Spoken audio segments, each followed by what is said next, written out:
لقد من اللہ، یقیناً احسان کیا، کس کا کیا؟ علی المومنین، مومنین پر. اور دوسری جگہ فرمایا قل بفضل اللہ و برحمتہ، خوشی مناؤ فضل کی وجہ سے. تو یہاں اس آیت میں احسان جتلایا، تو احسان مہربانی پر ہوتا ہے نا، تو مہربانی کا معنی ہے فضل، لغت اٹھا لیں. تو مطلب ہے کہ کملی والا اللہ کی سب سے بڑی مہربانی ہے مخلوق پر.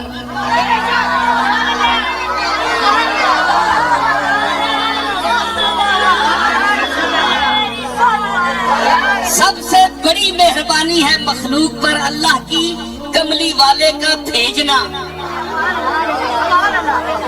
تو کملی والا فضل ہوا کہ نہیں؟ ہو گیا نا. تو رحمت تو ہے ہی.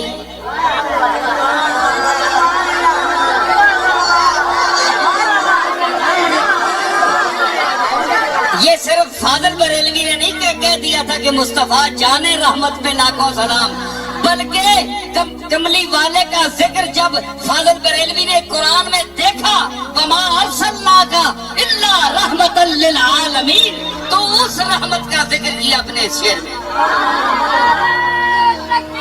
رحمت مجسم بنا کر میں نے تجھے بھیجا، وما ارسلناک مفید حسر ہے، نہیں بنا کر بھیجا مگر تجھے عالمین کے لیے رحمت ہی بنا کر بھیجا.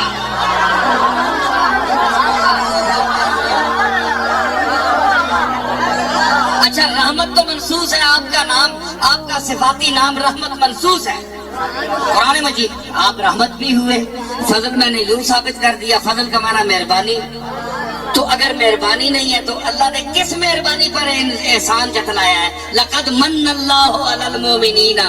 اگر رسول مہربانی نہیں ہے تو احسان کس بات پر جتلایا؟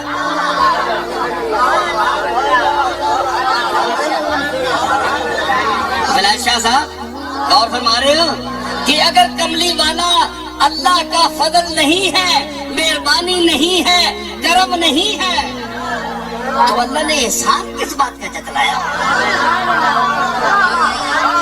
احسان تو کرم کا جتلایا جاتا ہے، کوئی مہربانی کی جائے تو جتلاتا ہے.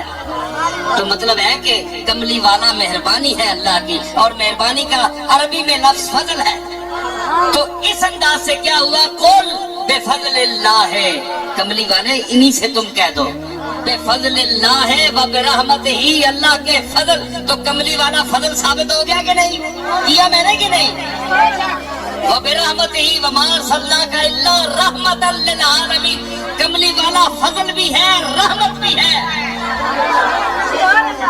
تو اللہ نے فرمایا کہ میں تمہیں حکم دیتا ہوں وہ مومنو کہ میرے فضل پر اور میری رحمت کی وجہ سے خوش ہو لیا کرو. فَلْيَفْرَحُوا، خوش ہوا کرو. اب میں آیت تو سارے علماء پڑھتے رہتے ہیں، آپ نے سنی، لیکن جو فقیر آج اس پر بحث کر رہا ہے اس کو ذرا ٹھنڈے دل سے، حوصلے سے، برداشت کے ساتھ ذرا اس کو. ٹھیک ہے نا؟ تو میں حاضر ہوں، گفتگو کے لیے بھی حاضر ہوں. آپ جہاں چاہیں میں بیٹھ کر بات کر سکتا ہوں، آپ مجھے سمجھا سکتے ہیں، میں آپ کو سمجھا سکتا ہوں، ایسی بات کوئی نہیں ہے. تو اس میں یہ ایک بات ہے کہ فل یفرحوا حکم ہو گیا، هو خیر مما یجمعون. یہ عجیب ٹکڑا ہے بھائی، فرح کے ساتھ یہ کیا ہے؟ آیات کا ربط ہونا چاہیے. تو معاذ اللہ غیر مربوط آیت تو کوئی نہیں ہو سکتی قرآن کی. یہ کیا جملہ ہے؟ هو خیر مما یجمعون، یہ خوشی منانا یعنی اللہ کے فضل اور اس کی رحمت کو دیکھتے ہوئے خوشی منانا، خوش ہو، یہ اس سے بہتر ہے جو تم جمع کرتے ہو، اکٹھے کرتے ہو.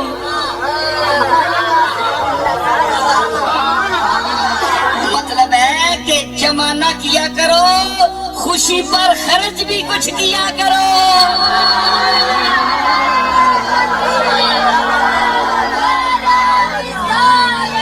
تو فل یفرحوا، خوش نہ ہو خیر مما یجمعون، یہ جو جمع کرتے ہیں نا تو اس فرد پر اللہ کے یہ جو انعام ہے اس پر بھی کچھ خرچ کرو، ورنہ یجمعون کا یہاں کیا تک کیا بنتی ہے؟ دیکھیں نا آپ بھی ایک فکرہ لکھتے ہیں تو سوچ کے لکھتے ہیں، تو یہاں اللہ نے اس آیت فل یفرحوا کے بعد خیر مما یجمعون کا کیا مطلب ہے؟ مطلب ہے کہ جمع نہ کرو، اللہ اور رسول کی، اللہ کی جو فضل اور رحمت کی جو خوشی ہے اس پر بھی کچھ۔ تو یہ جتنی لائٹنگ ہے نا یہ مفت نہیں ہوتی نا، بجلی والے خرچہ بھی لیتے ہیں نا، میٹر چلتا ہے، میٹر چلتا ہے تو خرچہ بھی ہوتا ہے۔ تو اس لیے یہ لوگ جو جشن آمد مصطفیٰ پر لائٹنگ کا انتظام کرتے ہیں وہ اس آیت میں آتے ہیں، اس تحت آتی ہے اس آیت میں۔